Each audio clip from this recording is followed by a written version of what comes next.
आइए सुनते हैं कहानी नमक हराम। काशी नरेश ब्रह्मदत्त का पुत्र बचपन से ही दुष्ट स्वभाव का था। वह बिना कारण ही मुसाफिरों को सिपाहियों से पकड़वा कर सताता और राज्य के विद्वान पंडितों तथा बुजुर्गों को अपमानित करता। वह ऐसा करके बहुत प्रसन्नता का अनुभव करता। प्रजा के मन में इसलिए युवराज के प्रति आदर के स्थान पर घृणा और रोष भाव था। युवराज लगभग 20 वर्ष का हो चुका था। एक दिन मित्रों के साथ वह नदी में नहाने के लिए गया। वह बहुत अच्छी तरह तैरना नहीं जानता था, इसलिए अपने साथ कुछ कुशल तैराक सेवकों को भी ले गया। युवराज और उसके मित्र नदी में नहा रहे थे। तभी आसमान में काले काले बादल छा गए। बादलों की गरज और बिजली की चमक के साथ मूसलाधार वर्षा भी शुरू हो गई। युवराज बड़े आनंद और उल्लास से तालियां बजाता हुआ नौकरों से बोला, आहा क्या मौसम है, मुझे नदी की मझधार में ले चलो। ऐसे मौसम में वह नहाने में बड़ा मजा आएगा। नौकरों की सहायता से युवराज नदी के बीच धारा में जाकर नहाने लगा। वहां पर युवराज के गले तक पानी आ रहा था और डूबने का खतरा नहीं था, लेकिन वर्षा के कारण धीरे धीरे पानी बढ़ने लगा और धारा का बहाव तेज होने लगा। काले बादलों से आसमान ढक जाने के कारण अंधेरा छा गया और पास दिखना कठिन हो गया। युवराज की दुष्टता के कारण इनके सेवक भी उससे घृणा करते थे, इसलिए उसे बीच धारा में छोड़कर सभी सेवक वापस किनारे पर आ गए।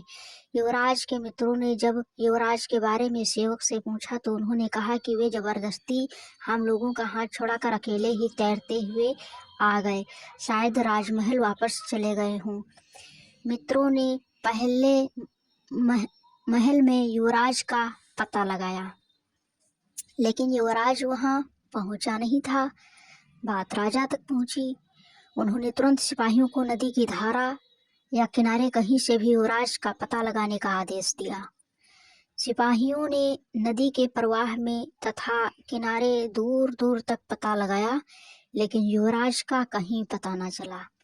आखिरकार निराश होकर वे वापस लौट आए। इधर अचानक नदी में बाढ़ आ जाने और धार के तेज होने के कारण युवराज पानी के साथ बह गया। जब वह डूब रहा था तभी उसे एक लकड़ी दिखाई पड़ी। युवराज ने उस लकड़ी को पकड़ लिया और उसके सहारे बहता रहा।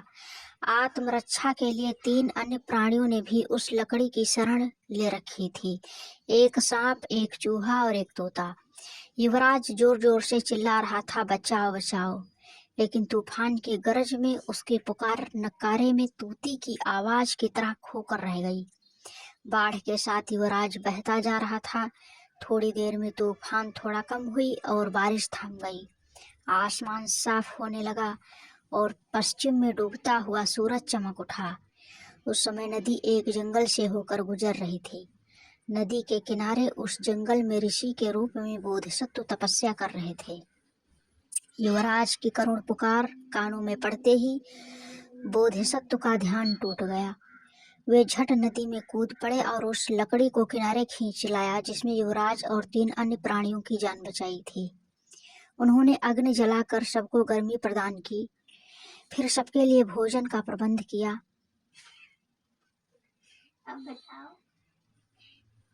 सबसे पहले उन्होंने छोटे प्राणियों को भोजन दिया, तत्पश्चात युवराज को भी भोजन खिलाया, उसके आराम का भी प्रबंधन कर दिया। इस प्रकार वे सब बोधिसत्व के यहाँ 2 दिनों तक विश्राम करके पूर्ण स्वस्थ होने के बाद कृतज्ञता प्रकट करते हुए अपने अपने घर चले गए। तोते ने जाते समय बोधिसत्व से कहा, महानुभाव, आप मेरे प्राणदाता हैं। नदी के किनारे एक पेड़ का खोखला मेरा निवास था, लेकिन अब वह बाढ़ में बह गया। हिमालय में मेरे कई मित्र हैं। यदि कभी मेरी आवश्यकता पड़े तो नदी के उस पार पर्वत की तलहटी में खड़े होकर पुकारिए, मैं मित्रों की सहायता से आपकी सेवा में अन्न और फल का भंडार लेकर उपस्थित हो जाऊंगा। मैं तुम्हारे वचन याद रखूंगा, बोधिसत्व ने आश्वासन दिया। सांप ने जाते समय बोधिसत्व से कहा, मैं पिछले जन्म में एक व्यापारी था। मैंने कई करोड़ रुपए की स्वर्ण मोहरें नदी के तट पर छिपा कर रख दी थी। धन के इस लोभ के कारण इस जन्म में सर्प योनि में पैदा हुआ हूँ। मेरा जीवन उस खजाने की रक्षा में ही नष्ट हुआ जा रहा है। उसे मैं आपको अर्पित कर दूंगा। कभी मेरे यहाँ पधार कर इसका बदला चुकाने का मौका अवश्य दीजिए। इस प्रकार चूहे ने भी वक्त पड़ने पर अपनी सहायता देने का वचन देते हुए कहा, नदी के पास ही एक पहाड़ी के नीचे हमारा महल है, जो तरह तरह के अनाजों से भरा हुआ है।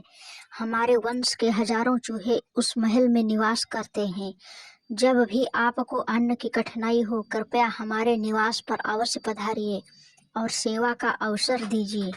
मैं फिर भी आपके उपकार का बदला कभी नहीं चुका पाऊंगा। सबसे अंत में युवराज ने कहा, मैं कभी न कभी अपने पिता के बाद राजा बनूंगा। तब आप मेरी राजधानी में आइए, मैं आपका अपूर्व स्वागत करूंगा। कुछ दिनों बाद ब्रह्मदत्त की मृत्यु हो गई और युवराज काशी का राजा बन गया। राजा बनते ही प्रजा पर अत्याचार करने लगा। सच्चाई और न्याय का कहीं नाम ना था। झूठ और अपराध बढ़ने लगे। प्रजा दुखी रहने लगी।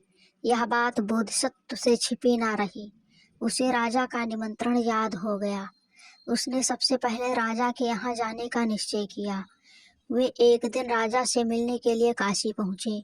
बोधिसत्व नगर में प्रवेश कर राजमहल पर पैदल चल रहे थे। तभी हाथी पर सवार होकर राजा सैर के लिए जा रहा था। उसने बोधिसत्व को पहचान लिया और तुरंत अपने अंगरक्षकों को आदेश दिया, इस साधु को पकड़कर खंभे से बांध दो और 100 कोड़े लगाओ और इसके बाद उसको फांसी पर लटका दो। यह इतना घमंडी है कि इसने जानबूझकर मेरा अपमान किया था। ये है कहानी।